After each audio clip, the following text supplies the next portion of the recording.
Sandman, salah satu series yang kemarin-kemarin sempat lumayan hype di kalangan pecinta DC Comic dan masyarakat biasa yang kebetulan suka mitologi. Awalnya kirain series ini tentang musuh Spider-Man yaitu Sandman yang kalau kalian masih inget dia tuh muncul di Spider-Man 3 yang rilis tahun 2007. Dan ternyata salah. Sandman yang dimaksud dalam series ini adalah Sandman versi komik DC yang ditulis sama Neil Gaiman. Buat yang belum tahu, jadi kisah Sandman ini tuh tentang 7 saudara yang dikenal dengan sebutan The Endless. Mereka ini bahkan udah ada duluan sebelum adanya para dewa-dewa. Jadi mereka ini tuh bukan dewa, melainkan sebuah representasi entitas yang jadi kekuatan alami di alam semesta ini. Dan ketujuh saudara ini melambangkan entitas itu. Yang pertama itu ada Destiny.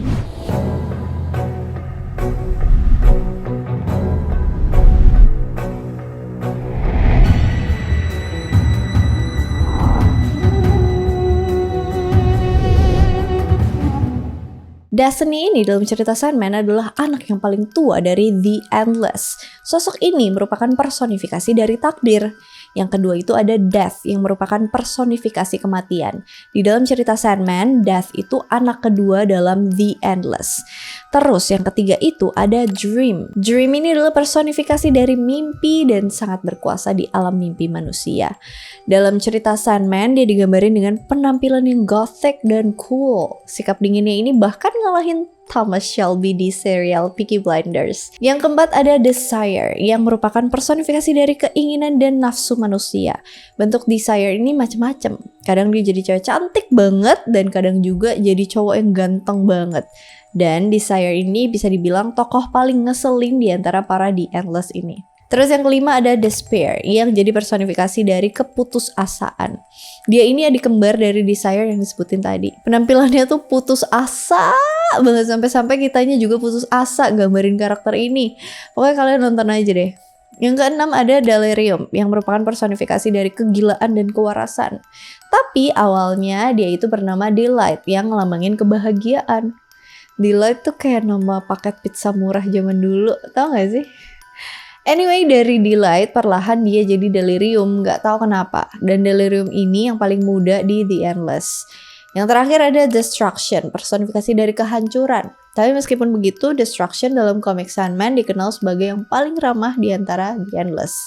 Dan dia dikisahin sebagai orang yang bijak dan satu-satunya entitas yang ninggalin kerajaannya cuman karena gak mau ikut campur dalam kehancuran manusia. Dan ada juga yang bilang karena dia pengen nyari arti hidup dan udah lelah sama kehancuran. Dan ketujuh saudara yang dikenal sebagai The Endless ini tuh anak dari Time yang merupakan perwujudan dari waktu primordial dan Night yang adalah ibu mereka. Dari segi cerita, Sandman ini tuh lumayan menarik karena di dalamnya tuh ada banyak tokoh yang semuanya itu diambil dari berbagai mitologi dan kepercayaan.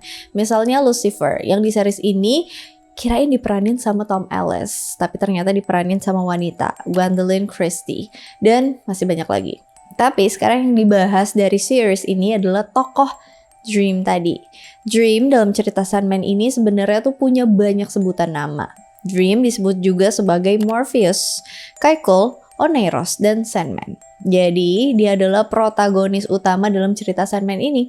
Tadi juga udah dijelasin sekilas kalau Dream adalah personifikasi dari semua mimpi dan cerita yang gak ada di alam nyata. Dream biasa muncul dengan penampilan laki-laki kurus, rambutnya hitam, dan pakaiannya gelap. Kadang juga bisa muncul dengan berbagai bentuk, tergantung orang yang ditemuin tuh siapa. Bisa jadi orang Jepang, Afrika, Citayam, Arab, atau bahkan berwujud hewan kayak kucing hitam atau bahkan Martian, makhluk Mars. Dream diciptain ketika makhluk hidup tuh mulai ada dan bisa bermimpi. Tepatnya diciptakan setelah death atau kematian. Dia punya kekuatan buat ngontrol tidur, mimpi baik, mimpi buruk, dan bahkan insomnia. Jadi Dream punya kekuatan buat bisikin ide-ide atau cerita ke dalam mimpi kalian dan bikin kalian mimpi buruk berkepanjangan. Dia ini punya 3 alat utama yang jadi kekuatannya, kantong pasir, kalung ruby, dan helm yang mirip gas mask, tapi versi kerennya. Kantong pasirnya bisa bikin orang tertidur dan juga membuat Dream muncul di dunia nyata. Kalung rubinya bisa bikin nambah kekuatannya dan helm yang keren itu bisa ngelindungin dia dari segala macam ancaman. Mungkin gak usah cerita banyak karena takutnya spoiler buat yang belum nonton. Ngomongin soal mimpi, kalian sadar gak kalau mimpi itu sesuatu yang dianggap sangat penting sama masyarakat zaman dulu? Mungkin bukan cuma zaman dulu, zaman sekarang juga masih. Orang-orang bijaksana dalam beberapa kepercayaan bahkan dapat ilham atau penglihatan, bahkan pesan dari Tuhan lewat mimpi. Tapi tentu aja nggak semua mimpi itu tuh dari Tuhan. Kalau mimpi kalian random, kayaknya itu bukan dari Tuhan. Nah, tadi disebutin kalau dream tuh punya nama lain, yaitu Morpheus. Di mitologi Yunani juga ada Morpheus, sang dewa mimpi. Yang menariknya adalah dewa mimpi di mitologi Yunani itu nggak cuma ada satu. Para dewa mimpi di mitologi Yunani disebut sebagai Oneiroi, dan jumlahnya ada banyak. Kalau dalam mitologi Romawi sendiri disebutin kalau jumlah mereka ada 999. Tapi dari semua Oneiroi itu yang paling utama itu ada 3 yang bakalan dibahas. Morpheus. Dalam mitologi Yunani, Morpheus adalah dewa mimpi dan salah satu dari Oneiroi tadi. Morpheus lahir dari Nyx, dewi primordial yang mewakili malam. Dan sebenarnya semua Oneiroi itu lahir dari Nyx. Kalau di versi mitologi Romawi sendiri, Morpheus lahir dari Somnus atau Hypnos, dewa personifikasi tidur. Morpheus ini tugasnya buat nyampein pesan dari para dewa ke raja-raja atau hero melalui alam mimpi. Morpheus muncul di mimpi orang-orang dalam bentuk manusia dan bisa niru manusia baik dari cara mereka jalan, ucapan, dan outfit. Tapi kalau Morpheus lagi cuti, biasanya bentuknya punya sayap hitam. Sayap inilah yang bikin Morpheus leluasa buat pergi ke mimpi orang. Morpheus muncul di literatur klasik Metamorphosis karya Ovid. Di situ dia muncul pas Hera pengen ngirimin mimpi ke Alcyone buat ngasih tahu dia kalau suaminya udah meninggal. Morpheus pun muncul di dalam mimpi Alcyone dengan wujud Styx, yaitu suami Alcyone. Habis itu dia pun bangun dan mendapetin suaminya udah terdampar di pantai. Karena dipenuhi dengan kesedihan dan gak bisa nahan diri, kemudian Alcyone milih buat bunuh diri dengan terjun ke laut. Para dewa akhirnya kasihan sama mereka berdua, lalu ngubah mereka jadi burung Halcyon. Nah, seiring berjalannya waktu, Morpheus ini dianggap sebagai dewa tidur dan mimpi. Padahal di mitologi Yunani juga dikenal Hypnos yang merupakan dewa mimpi. Kata hipnotis itu diambil dari Hypnos ini loh. Aku udah pernah bahas Hypnos di video aku awal-awal. Check it out. Oh iya, terus kalian tahu morfen kan? Nah, obat morfin ini asal penamaannya dari Morpheus. Kalau dalam cerita Sandman, Morpheus punya istri dan anak, yaitu Orpheus.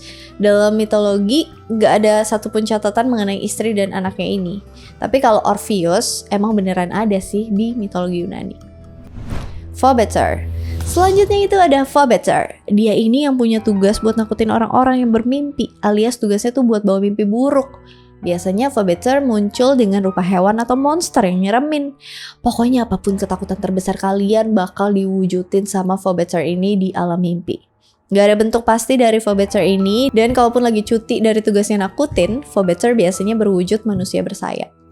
Phantasos. Dia ini muncul di mimpi orang dalam bentuk random dan biasanya bentuk-bentuk yang bukan makhluk kayak tanah, batu-batuan, pohon, dan sebagainya.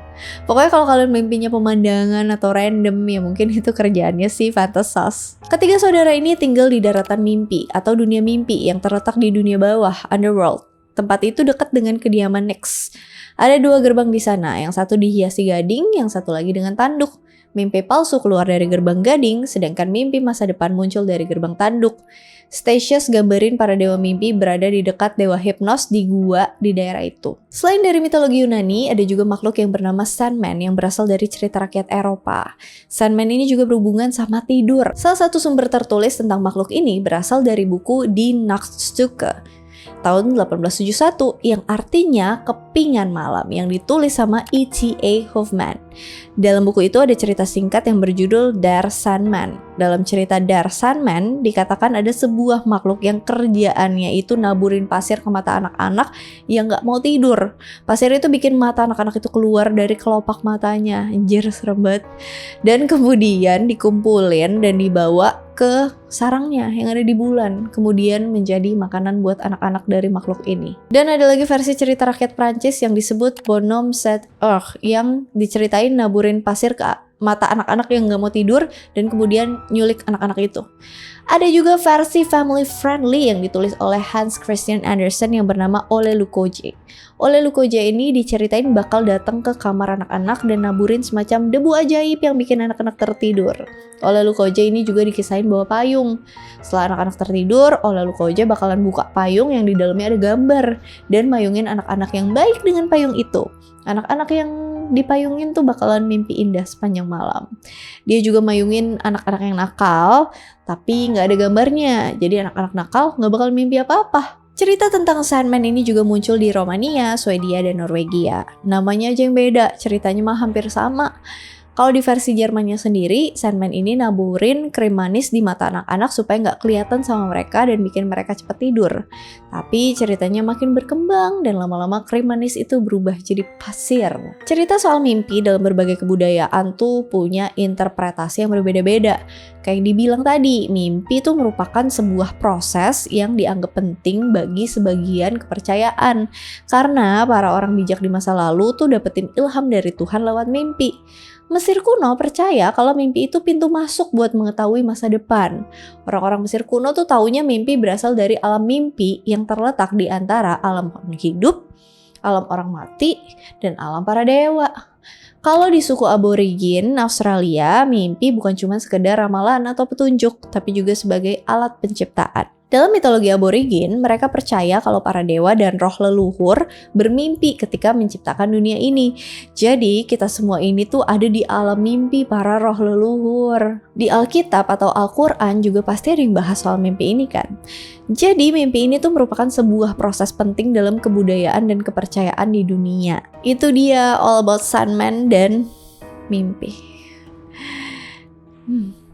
Jadi mikir, kalian pernah mimpi apa nggak yang paling absurd dan kalian masih inget jelas dengan detail kejadiannya, scene-nya tuh jelas.